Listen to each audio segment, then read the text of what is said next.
Assalamualaikum warahmatullahi wabarakatuh. Pimpinan dan anggota DPRD Kabupaten Pasaman Barat,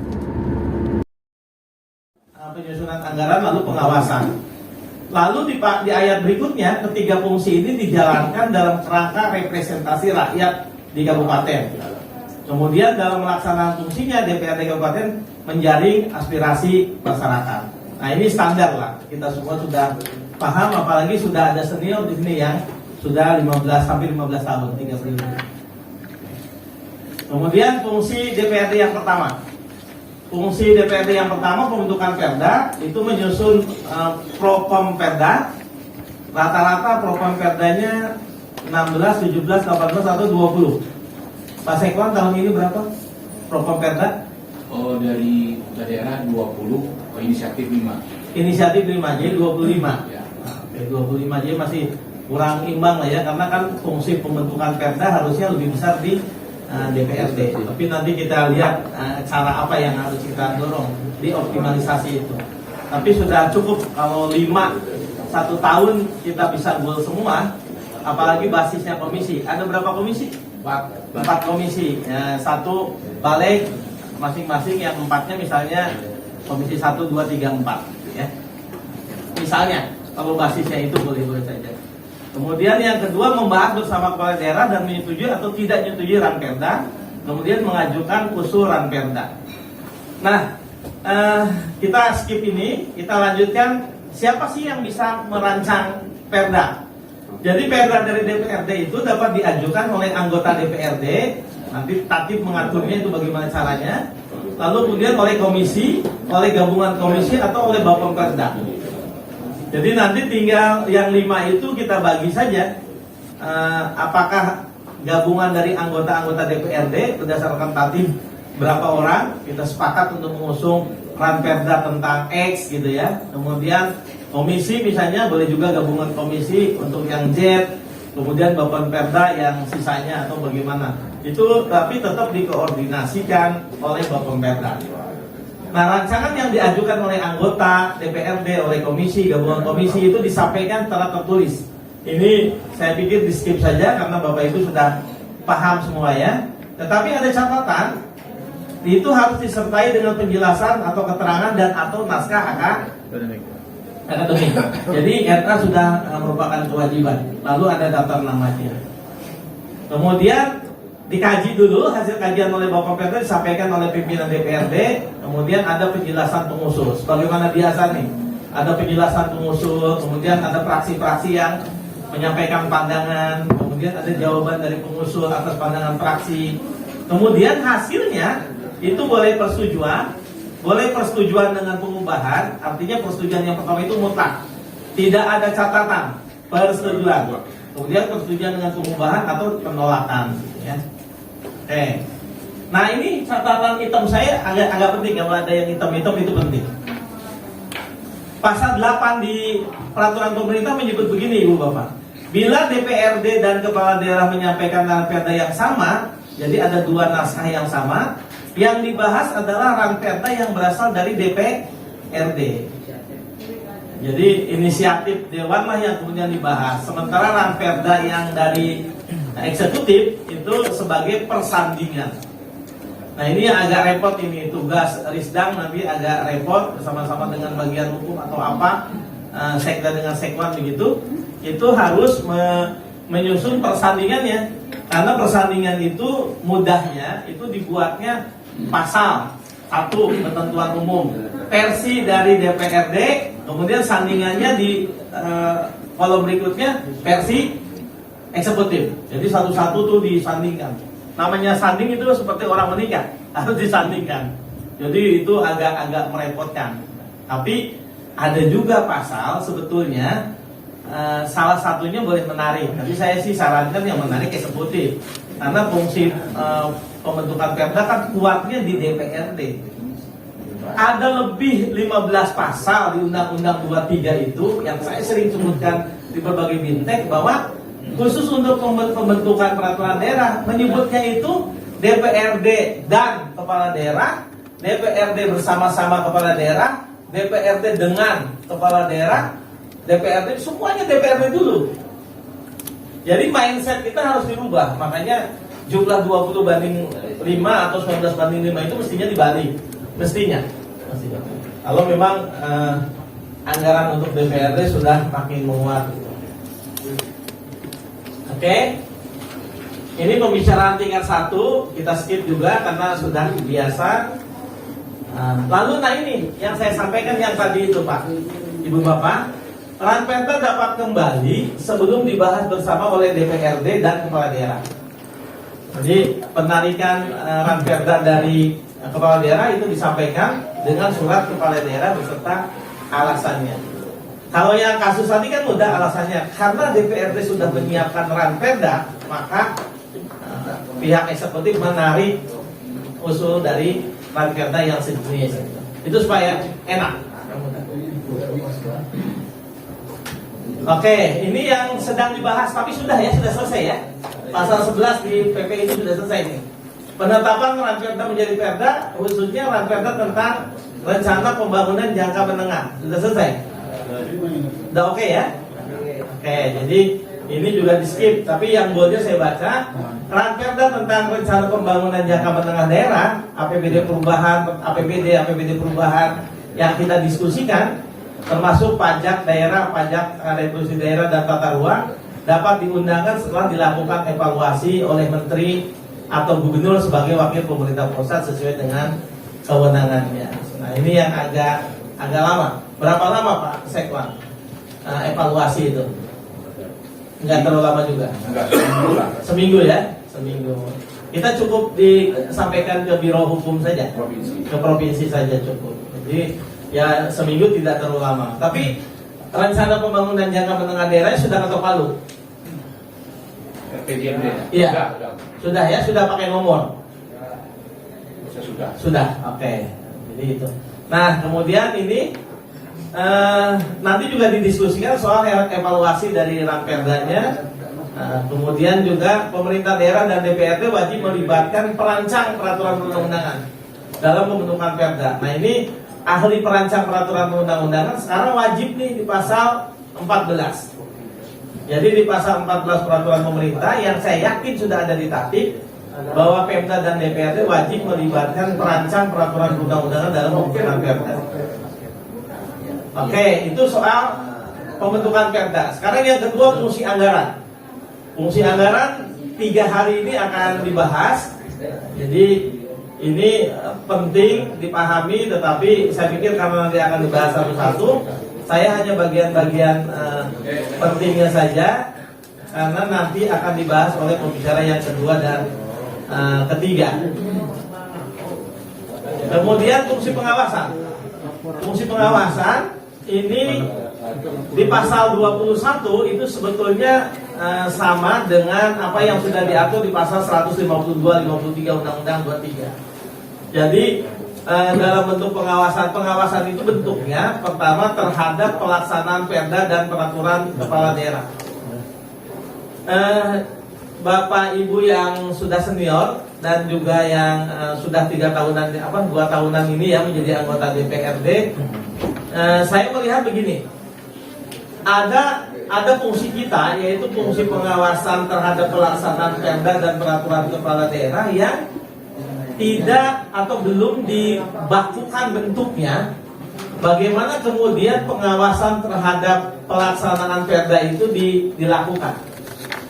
Apakah kasus demi kasus, misalnya perda tentang K3 atau pengelolaan sampah kalau ada, itu belum dilaksanakan, kita kemudian on the spot anggota DPRD itu lihat ada belum pelaksanaan perda, kita tanya Satpol PP kenapa ini belum dilaksanakan. Apakah hanya itu saja dan selesai lewat hearing dengan pendapat, atau kita menyampaikan lewat rekomendasi setiap tahunan, atau kita memang punya kegiatan khusus. Nah ini Pak Sekwan, apakah kita bisa punya kegiatan khusus untuk melaksanakan bentuk pengawasan terhadap pelaksanaan perda dan peraturan kepala daerah? Misalnya begini, ada peraturan kepala daerah bahkan kemudian perda yang sudah 20 tahun dan kemudian nampak tidak efektif, tidak efisien. Mau diapain itu? Nah itu kan harus dievaluasi dulu. Awasi. Mungkinkah kita punya satu kegiatan ya, basisnya bisa misalnya komisi sesuai dengan komisi di bidangnya itu, yang kemudian melakukan evaluasi terhadap perda yang bersangkutan itu. Jadi ada rapat, lalu kemudian atau misalnya ada dibuat panitia kerja atau pansus begitu, yang kemudian ini penting nih, ada 10 perda yang tidak efektif lagi. Kita lakukan evaluasi, mengundang misalnya pakar-pakar sesuai dengan satuan anggaran biaya gubernur untuk menyiapkan rang perda 2 tahun yang akan datang. Oh, perda tentang ini harus dievaluasi, perda ini harus dievaluasi. Lalu yang berikutnya soal pengawasan dilakukan terhadap pelaksanaan peraturan perundang-undangan lain yang terkait dengan penyelenggaraan pemerintahan daerah. Ini bukan perda, bukan perkada, bukan peraturan bupati dan bukan peraturan daerah, tetapi ada peraturan perundang-undangan lain yang kemudian pelaksanaannya terkait dengan penyelenggaraan pemerintahan daerah. Contoh yang paling mudah sekarang ini adalah COVID lah, PTM, apa namanya? Pembelajaran tatap muka. Pembelajaran tatap muka yang terbatas dengan surat edaran dari Direktur Pembelajaran di Pendidikan Dasar dan Menengah itu kan menyasar kewenangan kita juga, yaitu siswa untuk PAUD sampai SMP, sekolah tatap muka SMP. Tiba-tiba Pak Erlangga mengumumkan diperpanjang. Mengapa pada level 4? Rate-nya 0,99 di atas rata-rata nasional, walaupun ada 1,7 di Kalimantan dan beberapa tempat, tapi 0,99 itu masih di atas rata-rata. Yang kedua, angka vaksin kita belum sampai 60%. Nah itu juga dari sisi hitungan algoritma itu dihitung, terhitung. Jadi nanti kalau kita mau bertahan di level yang baik terus, virus ya sudahlah, kalau sudah terjadi takdir. Tapi yang bisa kita usahakan adalah kan angka partisipasi vaksin kan, supaya naik itu nilainya. Itulah yang saya maksudkan soal pengawasan terhadap itu. Jadi DPRD bisa melakukan pengawasan dalam konteks itu. Nah, Ibu Bapak, yang selanjutnya soal fungsi pengawasan itu bisa dilakukan oleh Bapak Perda melalui evaluasi terhadap efektivitas pelaksanaan Perda. Ini fungsi pengawasannya bisa dilakukan sebetulnya oleh Bapak Perda. Lalu kemudian hasil evaluasi dilaporkan oleh Bapak Perda itu ke pimpinan DPRD, lalu diumumkan. Lalu pasal 22 ini soal fungsi pengawasan, DPRD juga dapat memberikan rekomendasi terhadap laporan keterangan pertanggungjawaban kepala daerah. Rata-rata kita buat rekomendasi berapa? 19 atau 20 rekomendasi di setiap tahun itu, sekitar ituan lah ya. Karena kalau tidak ada catatan juga kan tidak ini. Nah ada kota. Nah di PP itu juga ada yang seringkali juga dilupakan, itu tentang tugas dan wewenang DPRD. Kalau yang lain sudah hafal semua. Ini memilih kepala daerah dan atau wakil kepala daerah dalam hal terjadi kekosongan jabatan untuk meneruskan sisa jabatan lebih dari 18 bulan. Sengaja ini saya buat karena acok di berbagai tempat itu DPRD punya fungsi ini, tapi entah karena di dalamnya belum ada kesepakatan, ini tidak dijalankan. Contoh yang paling dekat apa nih?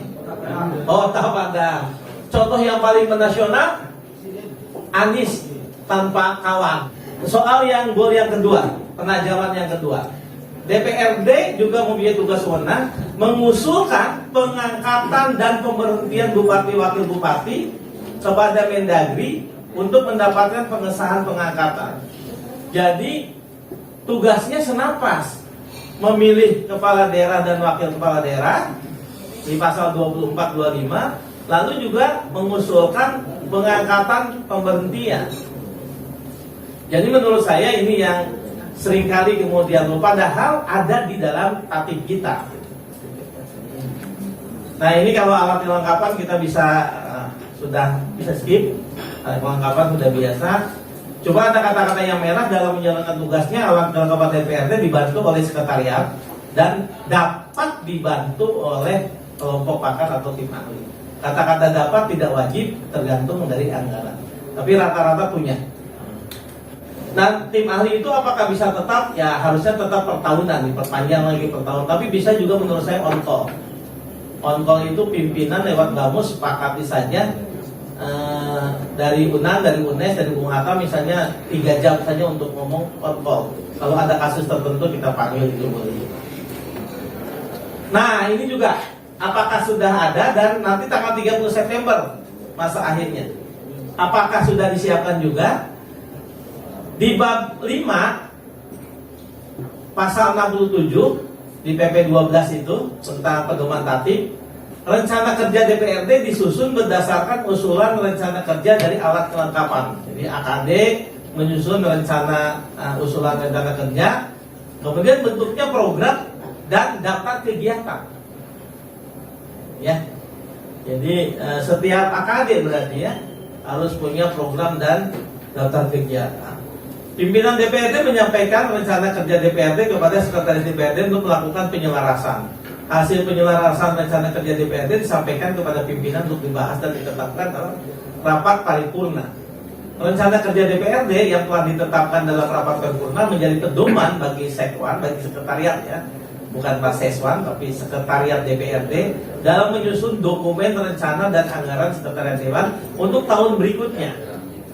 Penetapan rencana kerja DPRD paling lambat 30 September tahun berjalan. Jadi tinggal berapa hari lagi nih? Harus diparipurnakan untuk tanggal 30 September nanti paling akhir. Tapi sudah punya ya Pak Sekwannya? Sudah lah ya. Dokumen. Kalau sudah nggak perlu didiskusikan. Di Bamus saja cukup. Selesai urusan di Bamus itu ya. Pokoknya sepanjang Bamus kamar itu ya. Jadi kita 2 kamar nih, kamar Bamus sama kamar Banggar. Oke, ini ada hak DPRD, interpelasi, angket dan menyatakan pendapat. Kemudian hak anggotanya itu ada. Nah, ini di pasal 76. Ada supuna. Jadi DPRD itu ternyata punya supuna, punya hak untuk memanggil secara patut berturut-turut. Dan jika yang dipanggil itu sudah patut dan berturut-turut tidak juga datang, maka DPRD dapat memanggil secara paksa dengan bantuan kepolisian sesuai dengan peraturan perundang-undangan. Kalau apa? Kalau DPRD menggunakan hak angket. Jadi ada panitia angket untuk menyelidiki masalah-masalah, tapi syaratnya berat ya angket itu ya. Jadi ya, demikian terima kasih atas perhatiannya pimpinan dan anggota DPRD Kabupaten Pasaman Barat yang terhormat. Terima kasih. Assalamualaikum warahmatullahi wabarakatuh.